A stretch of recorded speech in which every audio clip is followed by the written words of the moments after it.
menyeberang ke Arsenal. Meriam London punya amunisi baru. Arsenal dikabarkan telah mencapai kesepakatan dengan Chelsea terkait kepindahan Kai Havertz ke Emirates Stadium. Dilansir dari The Athletic, harga transfer pemain timnas Jerman ini berada di kisaran 65 juta pound dengan rincian 62 juta plus 3 add-ons. Potensi bergabungnya Havertz ke Arsenal sudah cukup ramai diberitakan dalam beberapa hari terakhir. Dikutip dari Fabrizio Romano, Havertz sebelumnya sudah menunjukkan minatnya untuk bergabung bersama The Gunners. Chelsea sendiri awalnya mematok harga 75 juta pound untuk pemain berumur 24 tahun ini. Setelah negosiasi terkait struktur kesepakatan, termasuk di dalamnya kemungkinan pembayaran secara tetap serta rincian add-on, harga yang disepakati akhirnya tercapai di antara dua klub London ini. Kontrak personal pemain serta tes medis dikabarkan akan segera menyusul. Kai Havertz sendiri memang menjadi salah satu buruan utama Arsenal pada jendela transfer ini, di mana pelatih Mikel Arteta sendiri merupakan pengagum berat pemain satu ini. Setelah mendapatkan Havertz, The Gunners kemungkinan akan melanjutkan perburuan terhadap dua target mereka selanjutnya, yaitu Declan Rice dan Jurriën Timber. Setelah musim 2002-2003 yang cukup menyakitkan, kedalaman skuad memang menjadi salah satu PR utama klub ini.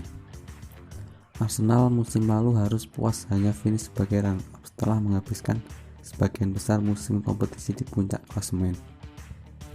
Kedatangan Kai Havertz ke Emirates musim depan berpotensi memberikan suntikan signifikan bagi lini depan The Gunners.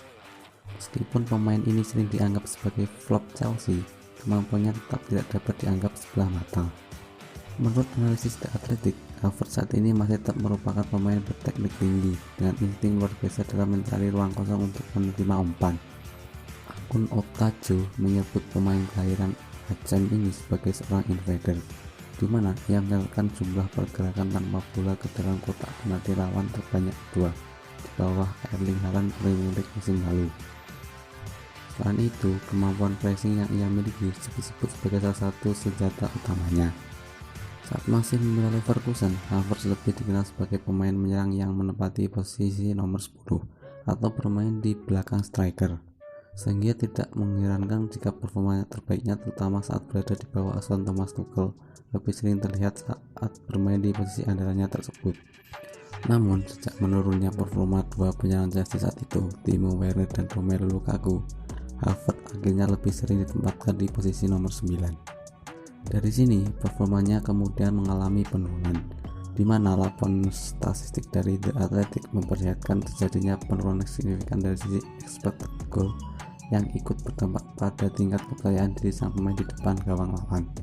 Pada musim 2002-2003, Kai Havertz hanya menyerahkan 9 gol dan 1 assist dari total 47 pertandingan, di mana situs Football Critic memperlihatkan bahwa Havertz bermain sebagai penyerang utama sebanyak 38 kali dalam 50 pertandingan terakhirnya.